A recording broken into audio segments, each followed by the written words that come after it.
មនុស្សគ្រប់រូបតែងប្រាថ្នារាប់អានមនុស្សដែលល្អបំផុតអ្នកចូលព្យាយាមសម្លឹងស្វះស្វែងរកមនុស្សដែលល្អបំផុតនោះយើងគប្បីធ្វើខ្លួនឯងឲ្យជាមនុស្សល្អបំផុតដែរទើបប្រសើរជាងការស្វែងរកមនុស្សល្អខាងក្រៅក្នុងឆាកជីវិតនេះមានមនុស្សតែម្នាក់ទេដែលយើងត្រូវបំពេញធ្វើសេចក្តីល្អឲ្យបានច្រើនគឺខ្លួនយើងការស្រឡាញ់ខ្លួនឯងត្រូវប្រឹងប្រែងព្យាយាមដកខាត់អំពើអាក្រក់ចេញដែលកើតអំពីកាយវាចាចិត្តដែលមិនល្អ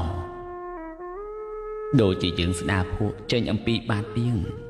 យ៉ាងណាជីវិតនេះមានតម្លៃលើដុំពេជ្រដែលធ្វើឲ្យអ្នកដទៃគោរពស្រឡាញ់រាប់អាននេះជាតម្លៃនៃជីវិតសម្រាប់ខ្លួនឯងដោយចោលដែលគេច្រានទម្លាក់ជ្រុះ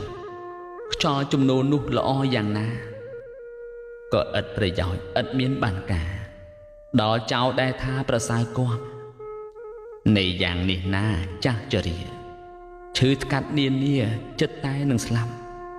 ធនធានលៀបយោះល្អគូគាត់បវរកញ្ញា10ក៏គ្មានន័យដែរ